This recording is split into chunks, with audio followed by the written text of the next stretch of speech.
Ladies and gentlemen, thank you very much for waiting. We would like to resume the session. This session is the panel discussion on threats and countermeasures of generative AI. Let me introduce the panelists. Mr. Akira Sakakibara, Senior Vice President, Chief Technology Officer, Panasonic Connect. Mr. Kenji Hiramoto, Deputy Executive Director of Secretary General, Japan AI Safety Institute. And Mr. Atsushi Okada, Partner at Mori, Hamada, and Matsumoto Law Office. And our moderator is Mr. Tomoo Yamauchi, Director General for Cybersecurity, CISO, Ministry of Internal Affairs and Communication. Now I'd like to pass the baton to Mr. Yamauchi. Thank you. I'm Yamauchi from MIC. This is the session to discuss threats and countermeasures of generative AI. As part of our introduction, generative AI has the advantage of enabling creation that was not possible with conventional AI. And there have been technological development to increase quality and quantity of Gen AI. On the other hand, it is also true that generative AI brings risks which were not conceived before. So in this session, we will provide overview of the current situation, the trend of Gen AI, and we'd like to discuss what risks exist and what we can do about them. As was just introduced, I'm a moderator, Yamauchi from MIC. My specialty is cybersecurity. Since I've been involved in research and development many years, I was appointed to serve as a moderator at this panel discussion. We have Mr. Hiramoto, Mr. Okada, and Mr. Sakakibara. So I'd like to ask each one of them to introduce themselves briefly. Thank you. I am Deputy Executive Director and Secretary General of Japan AI Safety Institute. Our institute is an organization created by government organization and government-related organization. We are trying to improve the awareness of spreading the use of AI. Thank you. Hello, I'm from Panasonic Connect. Thank you. I am a CTO. My name is Sakakibara. And for a long duration of time, I have been working in the IT industry, but 3 years ago, I have joined Panasonic Connect. And I am in the area of supply chain management, offering support in offering solution is the area. So I'm leading a R&D team. So, of course, without exclusion, supply chain management in various disciplines in procuring goods and manufacturing and delivering in terms of logistics. How generative AI will be utilized for that purpose? In effective use, that is, in order to reduce the risk, and further, in order to realize a more efficient supply chain. That is a big theme for us. So from that perspective, based on some learnings and knowledge, I would like to share some insight with the group. Thank you. My name is Okada. I'm an attorney at law. I'm a partner at Mori, Hamada, and Matsumoto law firm. And as a legal attorney, internal, external, of course, stakeholders, especially related technologies or IP, intellectual property right, and personal information, how AI and cybersecurity incident, how we need to respond to that. I have been offering advices and rulemaking. Also, I have been involved in the rulemaking effort as well. In the government initiative, in the Cabinet Office, AI strategy member, I'm also one of this AI strategy council. And as a private sector, AI governance association, I'm one of the expert. And in each respective arena for private and public, and different framework, I am trying to look at a ways and means that is going to be effective in a comprehensive perspective. So that is my role. Thank you very much. Thank you. So let's talk about the topics. First, we would like to look at the current status and trends of Gen AI. I'd like to show you some slides myself. Just briefly, we would like to recap the AI's history. As you might know, AI has been discussed and researched. On 3 occasions, we have seen the booms. In the 2000, big data has utilized to improve machine learning, and currently we have deep learning available. I believe many of you do use. Since 2010, we have ChatGPT. So Gen AI has been actually utilized. And as you can see here, there are pros and cons of Gen AI. What is listed here is not exhaustive. I just want to talk about the difference, which I will discuss further on the next page. But simply put, clerical work can be covered by AI applications, so labor shortage can be solved. Conventionally, AI has generated patterned rules, but with Gen AI, unimaginable response can be generated. So that can actually create innovation. Out of complex issues, they will be able to come up with a response so that can be utilized to solve global issues. Of course, that can be used for good. It could be abused. It could be used to create false information. If you use AI without knowing possible impact on legal activities, you may, without knowing, infringing the law, and this could also instigate bias and discrimination. So these are some of the risks. So when it comes to generative AI and conventional AI, if you look at the differences, also this is the overall difference. We have foundation model and parameters are used to create something new, which is a completely different level of performance that can be achieved by Gen AI. It is a software. Because it's a software, you can limit the output, but when it comes to Gen AI, its feature really tells us that very high inputs are allowed, and the response can be utilized for learning as well. In other words, we can utilize unstructured data set. It doesn't matter what patterns that you get. Without providing input by human forces, generative AI can actually create its own inputs. So, considering that there are unprecedented risks that are related to legal matters, social risks, and technical risks. And of course, one of the risks would include possible abuse of the technology. And when you think of the legal impact, when it comes to cybersecurity, of course, if you live in a country, you will be bound by the national laws and regulations. But without knowing the local laws, it could infringe laws and regulations. It could copyright. It's also related to legal risk and social risk. It could be information leakage, hallucination. These are also other risks. And also, cyber attacks were already launched utilizing Gen AI. So the question is how we could possibly respond to those new risks. So how will Gen AI develop into the future? I'd like to ask Mr. Hiramoto to talk about the technical aspects. Thank you. This is Hiramoto again. I'd like to show you my slides.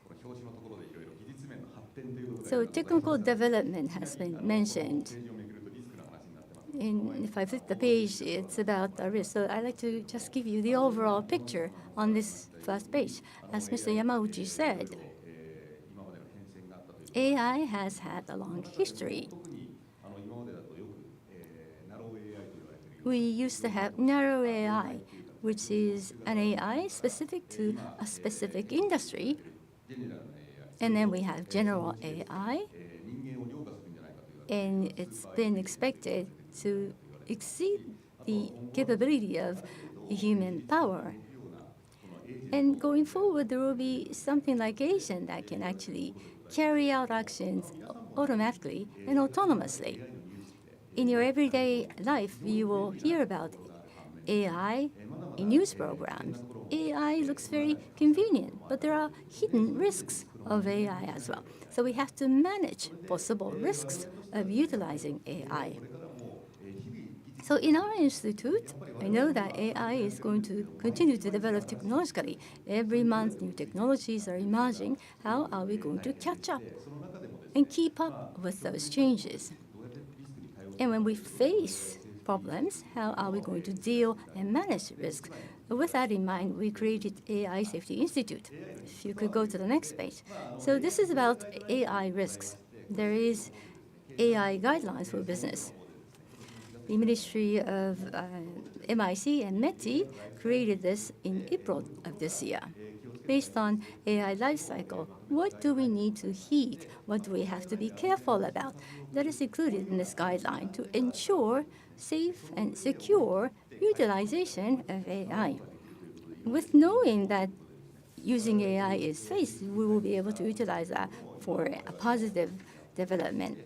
So we are working on this in our institute. As you can see, as Mr. Yamauchi mentioned, there are multiple risks. It could be social risk, human centricity, the human ethics, and also social aspects, privacy protection. From those perspectives are also listed as risks. If you could go to the next page. Now, if you sort of take a deep dive into this, in order to keep its safety, it's not just safety of superficial AI itself. AI can learn, so we have to look at the learning, training phase. We have to create that phase considering safety to make sure the usage of AI is safe and secure. So and that is the concept that we are promoting. So in terms of technological perspective, what is important is listed. AI's risk status is always changing. It's updated every day. Technology develops very rapidly. You may be safe today, but you may not be as safe tomorrow. So what we are trying to achieve is to hit the moving target. We come up with guidelines. When we create guidelines, we have to consider what could be next technologies appearing. So we have to collect a lot of information to be able to predict what could happen in the future. And in terms of risk, you want to nullify risk. You want to make zero risk. But in terms of cost, it's not very possible. The AI governance purpose is not having no risk. No risk meaning no benefits. So we have to hit the right balance between the usage and accepting risk. And what is important here is the fact that every organization, every individual will have to face AI risk.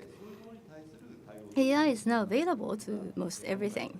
So we have to consider AI always includes risk for everyone.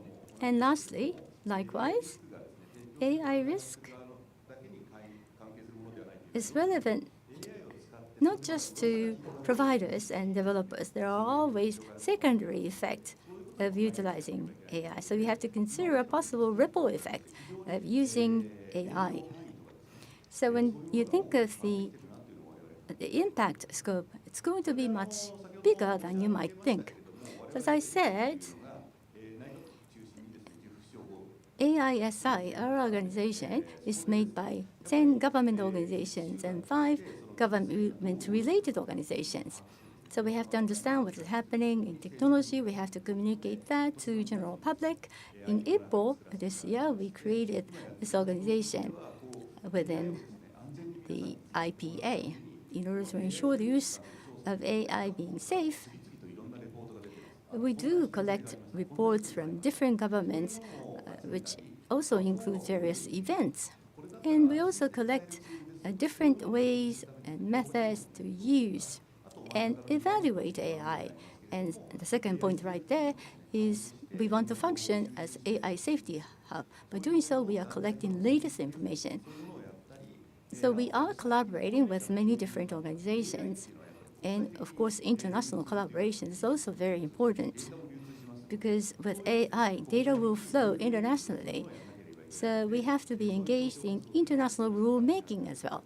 So that is another focus that we are working on.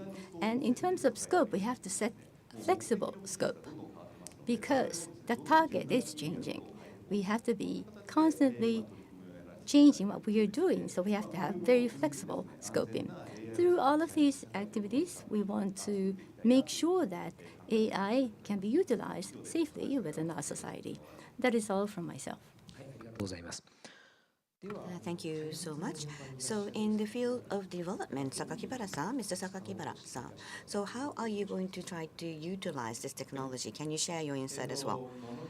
Well, in terms of the field of manufacturing, well, there's hardware, software, regardless of such, all the manufacturing processes, all the different disciplines and skill set and how they work, touching this technology, mainly utilizing generative AI, we are forced to change and transform. And can you share my slide here? So within that, what may be the most area that is subject to great change is in the area of software. So I would like to focus on this area today. So first of all, I'd like to confirm, in terms of machine learning, there are multiple paradigm shifts that we have seen. So in terms of statistically, mathematical, of course, extrapolation of that, we had machine learning. But at that time, algorithm, people spent a lot of time in creating the algorithm. And the algorithm has been templated, and there was a harmonization effect of sort of algorithm. So support vector machine, or logistic machines, and then we have seen the advent of deep learning. So it is the architecture of learning that was also homogenized, and that was the major trend that we have seen. So AlexNext, for instance, and that's the 2012, and ResNet, LSTM, amongst the others. Transformer also is the extension of that. And still yet, this, of course, movement and activity is still ongoing. So in terms of the word that we utilize to define architecture, we are given that. So ResNet will enable to do something like this, and also AlexNet will be able to do something like this. So you need to use like LSCM if you are trying to solve this kind of a problem. So, and the extension of that, there is a pre-sort of learning. And well, although it's an extension of that, there is a big leap. So in order to feed and learn data a maximum amount and trying to homogenize the model was the advantages of this learning. So we utilize GPT and Gemini, and have been talking about that. But what's inside of GPT? Nobody has no concern. They just take it as the fact that it's a model, and that's a precondition of how you utilize this. So there could be hallucination, or the accuracy is low. There are many people with that criticism, but to a certain extent, there is a certain level of quality that we expect and anticipate. So it's not that we are creating algorithms from scratch. It's far more efficient. So in the pre-learning, the model that is created in the pre-learning, and in other words, the generative AI. This is about to be or already has been realized. So this is the big precondition. So going on to the next slide.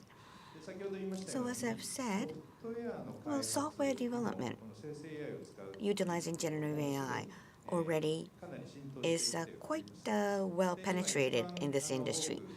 And what's most utilized in the scene and dimension is, let's say, supporting coding and creating documentation.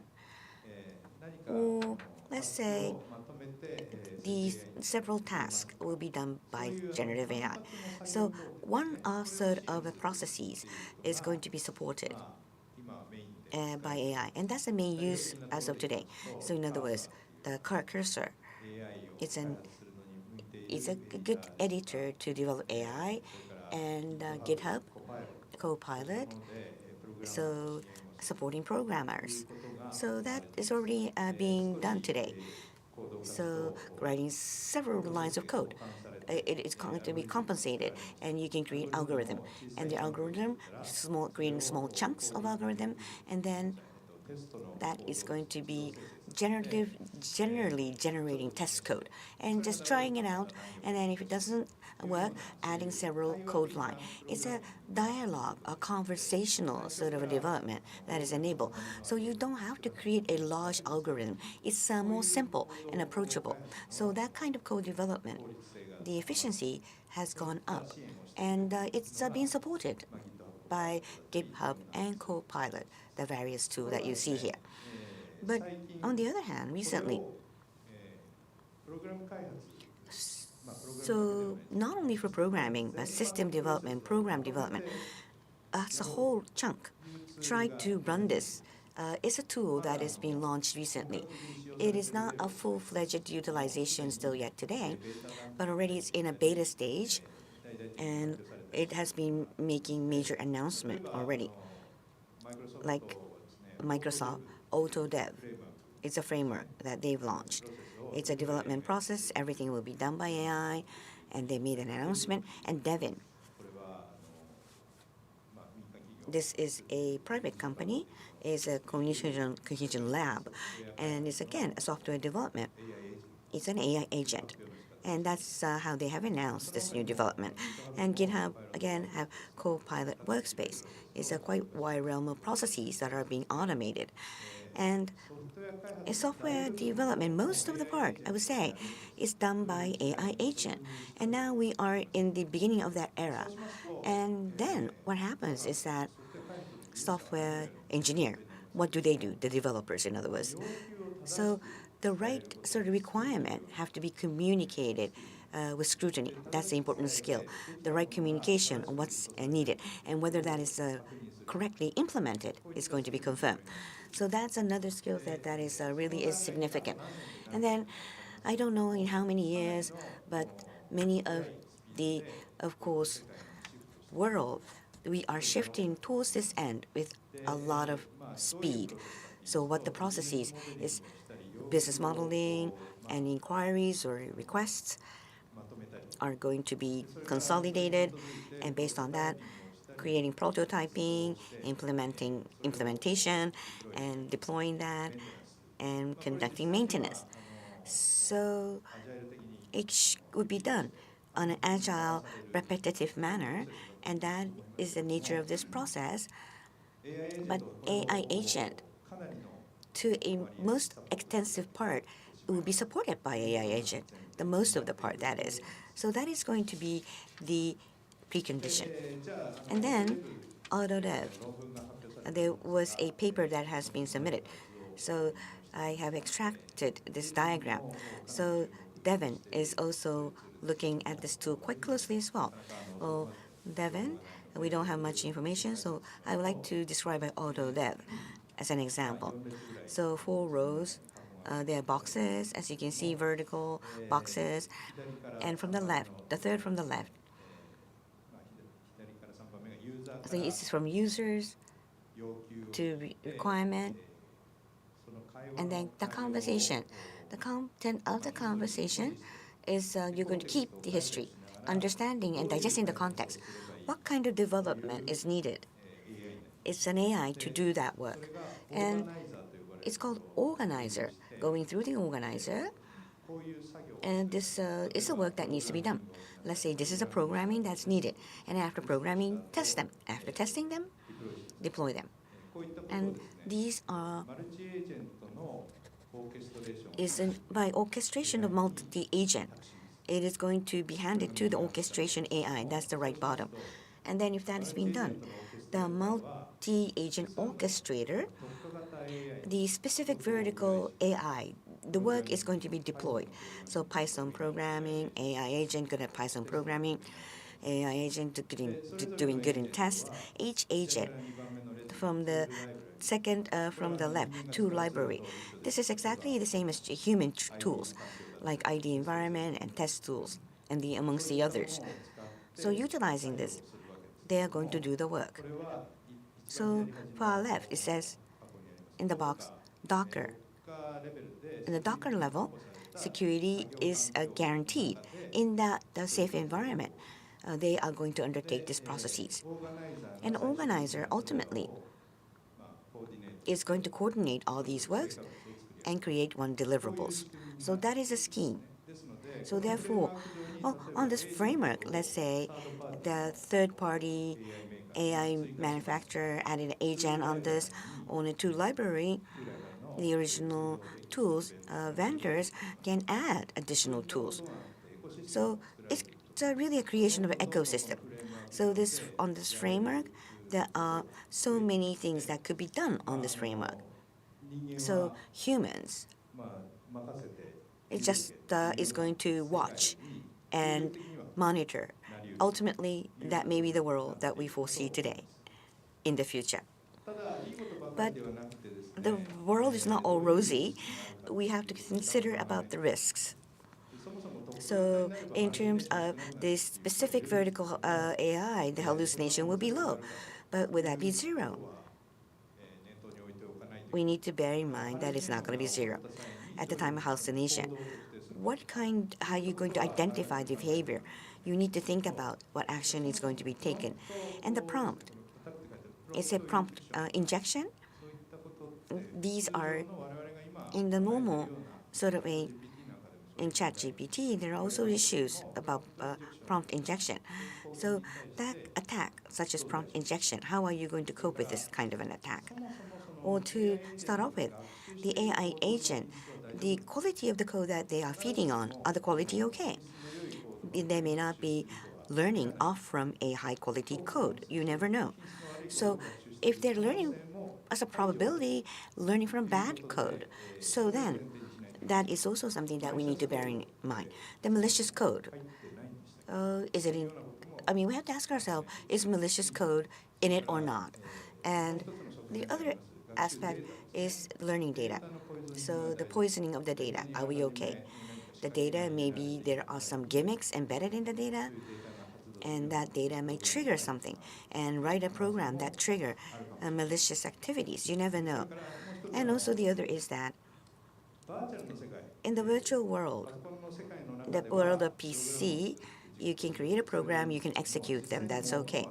But in the field that actually deal with actual product, with robotics and automated driving, some of the world that requires physical body, the generated code, how far can you believe in this code? Is again, you need to consider about the risks. So that guideline, how are you going to create that guideline is another important aspect. So overall, in terms of public, as Hiramoto-san said, certification system, the global rule creating, and authentication, and guides, those need to be created. And the moving target, how are you going to update them? Is a very critical topic. それからですね、学習するもの And the learning itself, in terms of provenance, those are needed as well. So guideline, IT scheme are also going to be necessary. That's all from me. Thank you. はい、榊原さんありがとうございます。今のお話も出てきましたけれども、 Thank you, Mr. Sakakibara. As you just mentioned, we have all the changes constantly. We, the government, how are we going to deal with those changes in regulations and laws? So I'd like to ask Mr. Wada to talk about that. Okada-san, please. The risks around AI, how laws and regulations should respond. Even before the emergence of Gen AI, when we had conventional AI being developed, for many, many years, the government has had much discussion on it. So basically, Japanese government has been approaching from soft law perspective. In other words, like AI, it's prone to large changes. So in creating legal framework, you may require several years. Or if you, after creating them, it will become obsolete on the fly. So therefore, innovation, it may block innovation, and that's something that we also need to avoid. It's a balance of innovation and also rulemaking. From that perspective, unnecessary or overdue hard law regulation is not preferred. So that is the approach that we have been taking. So in generative AI, the fact that today it has become so universal, it's the same approach. So new risks may occur, and of course into quality and quantity, we know risk is increasing. But basically, the soft law base, what can we do? And we need to understand the limitation of that. And if something that does not sit into that, we need to also consider about introducing hard law. So that is the approach that we have been working from the legal framework. So of course, regarding AI, do we have no regulation? No, we do.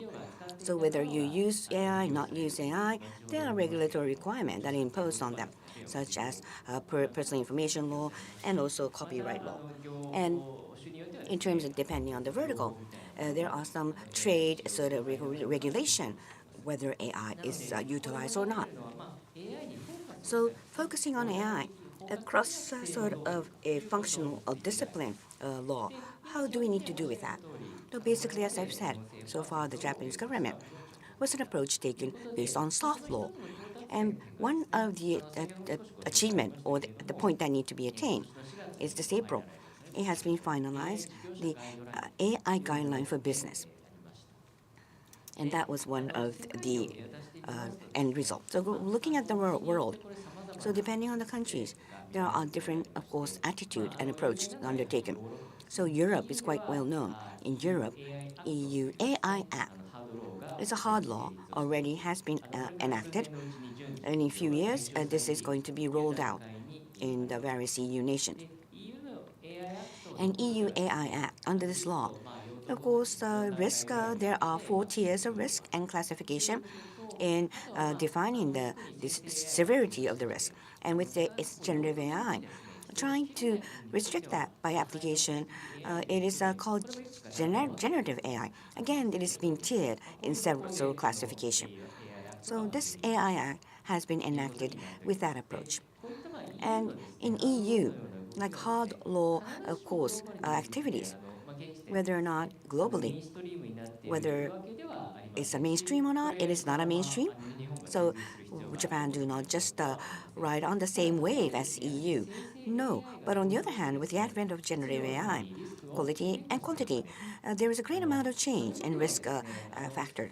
So non-EU countries basically was centered around on soft law. So that is because with the penetration of generative AI, depending on the country, there are several different nuances. But if there's a requirement of hard law, people are now aware that maybe hard law is needed rather than soft law. It is fact. So in that trend, well, hard law and soft law, well, it's not interbinary in selecting which over which, but based on soft law, what's really is necessary, truly necessary, if it's appropriate in content, hard law could be introduced, and that's one option. And we should not eliminate that option. So in some cases, the appropriate hard law, creating them, may be some encouragement in order for the business to utilize the benefit of technology. So with that perspective, hard law and soft law, how you need them to combine them together. We need to, under the AI strategy meeting. Well, in terms of this summer, we have AI Institutional Research Group that we are starting discussion on. So there will be an interim report that will be publicized. So continuously, we are hoping to engage ourselves in the discussion for our future. That will be all from me. Thank you. Thank you very much. So we have covered the current status and overall trend. We only have 15 minutes remaining, so I'd like to sort of combine risk and countermeasures together in one topic. So legal, social, Okada-san, Hiramoto-san, Sakakibara-san, in this order. I'd like to ask, as Mr. Okada said, in terms of copyright law, I think many people are concerned about this.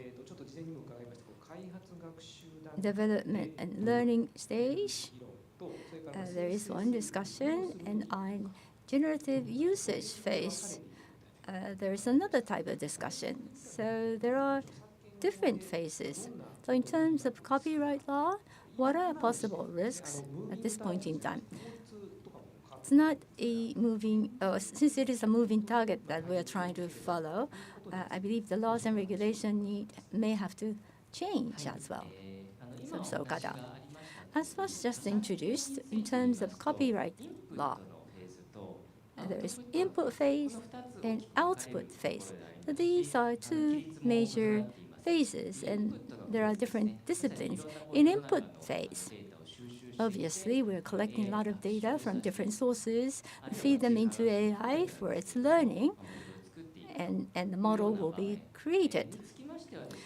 For that input phase, although different government has different frameworks, in terms of Japan's copyright law, if you look at Article 34, it's not limited to AI, but this is a very symbolic issue. If the AI is utilized for person's purpose, not to personally enjoy, there is no need to obtain copyright permission. So this is rather AI learning friendly law in terms of Japan's copyright law.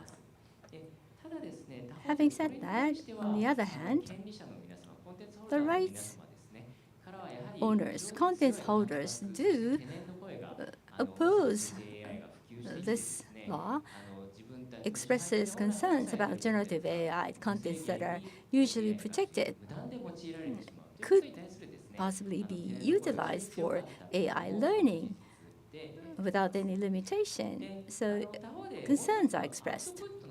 On the other hand, if you look at the output phase, AI generates outputs, and that output will be utilized in different areas. And there is no specific regulation set for this output stage. But what becomes problematic is the users of AI do not know what data are fed into AI learning phase. Some of the AI systems might had a training data that are actually protected by existing rights.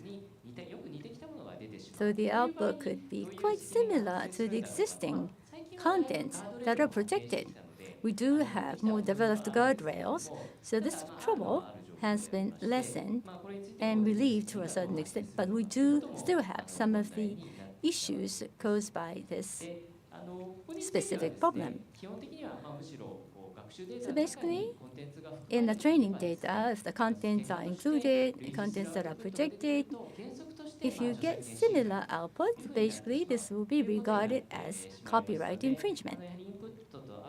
So we have different set of regulations and rules applied, whether that is in input phase or output phase. So providers need to be careful about this, and users should also be aware of this risk. In Japan, we do not have major litigation cases, but noteworthy discussion actually took place. In the Agency of Cultural Matters, they started Cultural Counseling Committee to deepen the discussion on utilizing AI. In March of this year, AI and copyright concepts were actually submitted by this committee. So there has been the concept as to how to utilize Gen AI. As I said earlier, Copyright Article 34 is a specific regulation dealing with Gen AI. This had been discussed at this committee, and different member has different opinions, but this Copyright Article 34 does not allow unlimited utilization of Gen AI. So the committee actually clearly said that there is a limit to Gen AI usage. It's not that everything is clarified. There are many remaining issues. Having said that, starting with how to use Gen AI, you might want to take a look at this committee report and understand better about possible risks. But on the other hand, you should not be excessively afraid of infringing risks. So I think what is important is to hit the right balance between taking the risk and creating innovation in terms of using AI. Thank you very much. So Hiramoto-san, earlier in your presentation, you said that risk is always not zero. This is related to security. You cannot actually eliminate risks completely. So we have to understand risks accurately. And as has been discussed, we have AI guidelines for business. This has been received a minor update by MIC. It's not a major change that is added. But this guideline is also an evolving document. So in terms of safety, I wonder how this discussion will evolve, including the guideline that has been just published. So in terms of guideline, for example, as you just mentioned, this AI guidelines for business is based on US risk management framework. There's a lot of in common there. And the guideline we have here may have something counterparts in overseas guidelines. When a guideline is updated, what additional perspectives are added? What are some of the additional items that we need to be careful about? And that change has been shared with other countries as well. On the other hand, there is always this race between defenders and attackers. Attackers are trying to use advanced way of attacking, so we are actually trying to catch up with the attackers. So what we have to do is to better understand the actual cases of incidents. So guidelines being formulated at OECD, incidents are collected. They are actually collecting a lot of different cases in the past. So understanding what case could happen, and I think that investigation is very important. You may have seen a news program. Image can be created freely, and that image looks very real. LinkedIn, for example, can provide evidence. So you can actually create a face that is exactly looks like somebody who exists.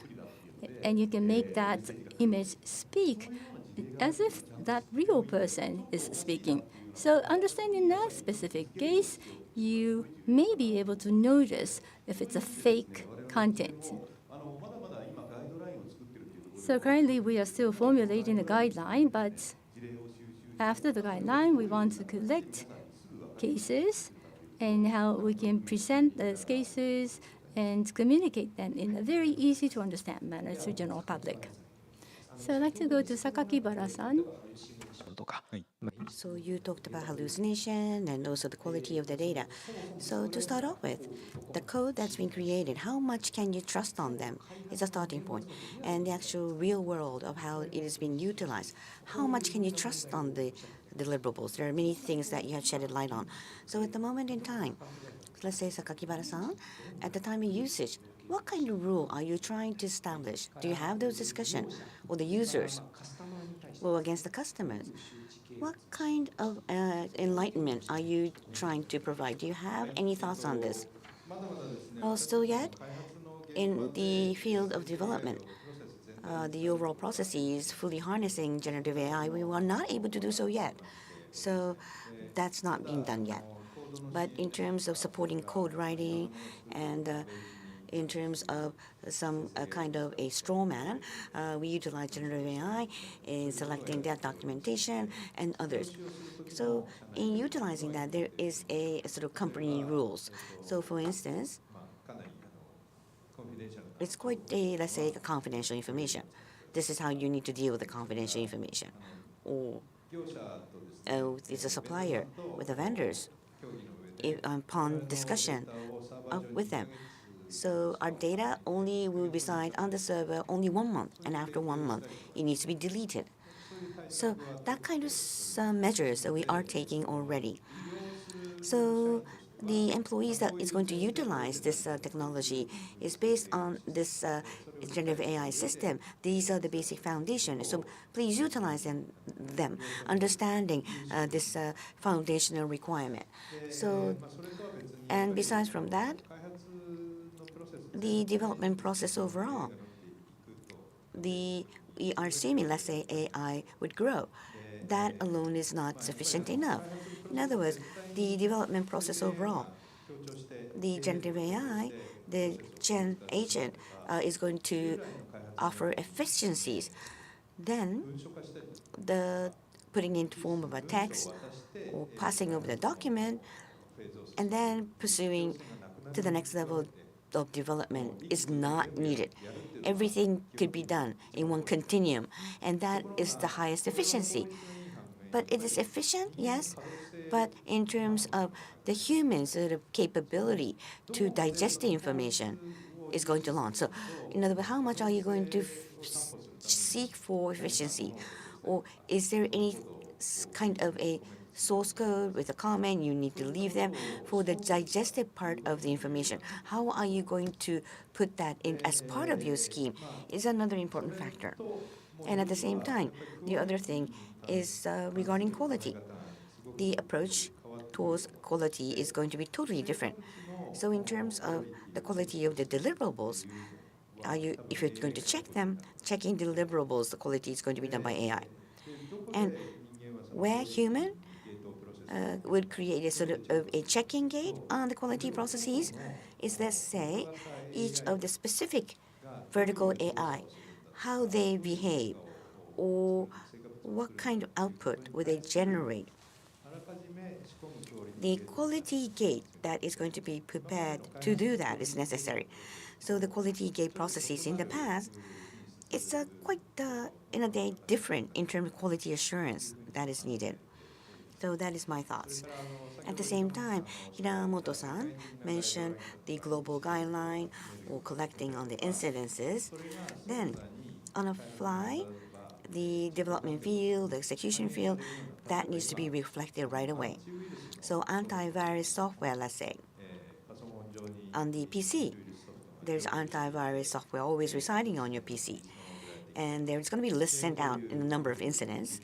And these are the viruses that you need to be aware of. And you scan that, and it's executed. But in AI, that kind of scheme is going to be required. And that's my thinking. So in the various facets of industry, AI is going to expand its utilization rate, not only PC, but the OT equipment, the routers and PLC and what have you, those items. These, of course, measures and approach are also needed as well. So it's a major paradigm shift that is going to be required. Thank you very much. So only 3 minutes left. So I need to go into the summary of this session. So as you just have heard, day to day, it's a tremendous amount of change. And the scheme and efficiency and the society will also change along with it. So each of the developers, the users, suppliers, under this great sea of change, how much you know, you need to foresee how much you know, and then you need to handle this aspect. From the security perspective, the company-wide security policy covering generative AI is impossible. So what are you going to use generative AI for? Who is going to utilize them? And you need to define them, and you need to set rules. But if it's too much of a smaller sort of granularity, you don't know what you're doing and what you can do. So how much you know, you need to think in terms of having a clear understanding of your position. At the same time, what I need to add, if there's something that could be summarized, so can I start off with Sakakibara-san from you? Well, in terms of being an engineer, we should not be too intimidated and just stop making progress. There are a lot of risks, but the risks have to be acknowledged, and then technically, you need to make technical challenges. So the field of development, if it's going to change, then we need to find a journey towards that, and we need to pursue doing some trials. So in if we do not understand and if we do not take it under skin, we'll never be able to grasp hold of the true risk. So fail small, get the learning, and avoid big mistakes. So that I think is an attitude that is needed. And that I think would be by at the least my approach toward this technology. Thank you. So Hiramoto-san, please. Yes, it has been talked about already that the speed is ever so fast. Even make challenges, even protect them. You need to grasp hold of what's happening around the world. And in terms only not the domestic market, there's so many things happening around the world. To that end, we need to learn from that, and we need to seek how this could be leveraged and utilized. Or how you need to be aware of, to be cautious of. So day to day, you need to collect the information. And if there's a community, it's a good, of course, opportunity to exchange dialogue in the community. What will happen if that's applied to your company? And what's the possibility and probability? I think you need to do that on a day-to-day basis and take it as a habit. Thank you. So then, Okada-san, Mr. Okada, please. So as I've said, about talking about the copyright in the United States already, there are few tens of cases which are infringing the litigation regarding AI infringing copyrights. And there are U.S. still are taking risks. This is not all a good story, but the Japanese businesses and entity, at the least, the Japanese copyright law is not perfect, but it's friendly to AI operators. And hard law and soft law, the framework at the moment is like we are taking rigid approach as EU AI Act. So it's quite friendly for the AI users, and we have the environment. So therefore, we should not underestimate the risk, but don't overestimate them either. We will not be able to make progress. So we have to accentuate, and we have to make sure that we take appropriate approach whenever it's necessary. Thank you. Thank you so much. So overall, I would rather not summarize the discussion, but as Mr. Sakakibara said, we should fail small. Don't be afraid of making failures and utilize the environment that you are in, the situation that you can make use of. From that perspective, as I said earlier, trying to understand everything is rather destructive. So what is important is to get the right balance between the risk and achieving the targets. So let us not be overly afraid. Let's use AI in a correct way. So if you know CCAI in yourself, you would not be imperiled in 100 battles. So what we want to do is win 99 times out of 100, not 100%, perhaps. Thank you very much for listening.